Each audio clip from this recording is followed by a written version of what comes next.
सीतामढ़ी नामक गांव में एक सेठ रहा करता था। वो सेठ काफी कंजूस था। उसके 2 बीवी थे।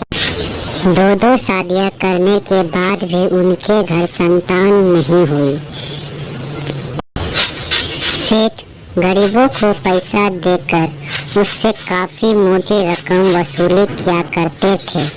सुन, तूने 2 साल से मेरे रुपये नहीं दिए हैं। इस बार जल्दी से पैसे दे दो, नहीं तो मैं तुम्हारा जमीन हड़प लूंगा। सेठ जी, इस बार फसल अच्छी नहीं हुई है, इसलिए इस बार पैसे नहीं दे सकता हूँ। अगली बार पक्का आपके पैसे वापस कर दूंगा। नहीं, मुझे अपने पैसे आज के आज चाहिए, नहीं तो मैं तुम्हारा आज जमीन हड़प लूंगा। इतना कहकर सेठ ने उस गरीब किसान का जमीन हड़प लिया। दीदी, आज लगता है कि फिर इसने किसी का जमीन हड़पा होगा। इतना पैसा इसमें क्या करेगा? हाँ दीदी, हमारे पास तो इतने पैसे हैं कि हमारी सास पुश्ती भी अगर बैठ के खाए ना तो भी खत्म नहीं होगी। लेकिन सेठ की दोनों बीवियां सुंदर और सुशील थी। वे दोनों काफी ईमानदार और दयालु भी थे। लेकिन सेठ वे दोनों के विपरीत थे। वे काफी धोखेबाज और गद्दार इंसान थे। रात होते ही सेठ अपने घर के सभी लाइटों और दरवाजों को बंद करके चुपचाप शांति से खड़ा हो जाते थे। थोड़ी देर के बाद वहाँ एक चुड़ैल आती है और उसके घर के इर्द गिर्द घूमती है।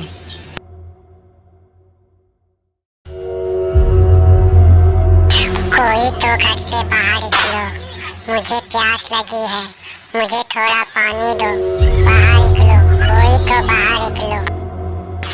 ये सब सुनकर भी सेठ के घर से कोई बाहर नहीं आता है, क्योंकि वे जानते हैं कि वहाँ रात के समय जंगल से एक व्यापारी घर आ रहा था कि तभी उसके पीछे वो चुड़ैल लग गई। ओ चुड़ैल, मेरा पीछा छोड़ दो, मुझे जाने दो। इतना कहकर वो व्यापारी वहाँ से भागने लगा, लेकिन उस चुड़ैल ने उसे पकड़कर उसे मार डाला। बड़े दिनों के बाद इंसान के मांस खा के मुझे बहुत ही ये बात पूरी गांव में फैल गई और सभी लोग उस रास्ते से जाना बंद कर दिए। लेकिन उस रास्ते से एक दिन एक तांत्रिक वहां पे गया। वहां पर उसे वो चुड़ैल मिली। तांत्रिक, तू यहाँ क्यों आया है मरने? ऐ चुड़ैल, मेरे गुरु ने तुम्हें मुक्त करने के लिए मुझे भेजा है, अतः तुम अपने मुक्ति का राज मुझे। मेरी मुक्ति उस सेठ को बिना मारे नहीं होगी। मैं उस सेठ को मार के ही मुक्ति पाऊंगी। तुम उस सेठ को क्यों मारना चाहते हो? उसने तुम्हारा क्या बिगाड़ा है? तुम उस सेठ को नहीं जानते हो, उसी के कारण मैं और बेटा मर गई हूँ। मेरे बेटे को भगवान ने मोक्ष तो दे दिया, लेकिन मुझे उससे बदला लेने के तांत्रिक के बार बार समझाने पर भी उस चुड़ैल ने नहीं माना। फिर वे तांत्रिक सेठ के पास चले। सेठ के यहाँ जाने पर उसकी बीवियों ने उस सेठ तांत्रिक को खाना खाने के लिए दिया।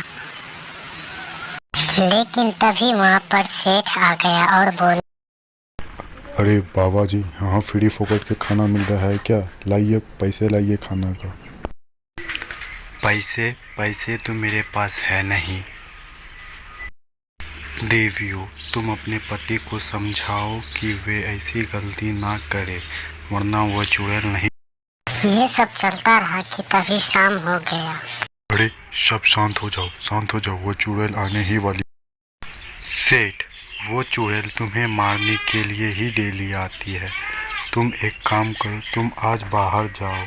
के कहने पर न चाहते भी सेठ बाहर जाने के लिए तैयार हो। इधर चुड़ैल उसके घर के आगे पीछे घूम रही थी कि तभी सेठ वहाँ आया। सेठ के साथ साथ चुड़ैल, सेठ तेरे ही कारण मैं मरी हूँ। आज तुझे मैं मारकर अपना प्रतिशोध पूरा करूँगी।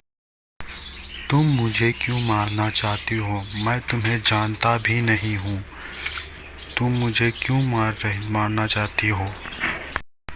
सुनो चुड़ैल, तुम इसे मत मारो। तुम्हें इसे मारकर कोई फ़ायदा नहीं होगा।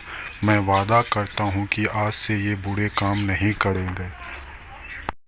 मैं तो इसे मारना नहीं चाहती हूँ, लेकिन इसी के कारण सभी गाँव वाले परेशान हैं। इसे कह दो कि ये सभी गाँव वाले की जमीन वापस कर दे। ठीक है, मैं सभी के ज़मीन वापस कर दूंगा, लेकिन तुम मुझे वरदान दो कि मेरे यहाँ एक पुत्र को जन्म मिले।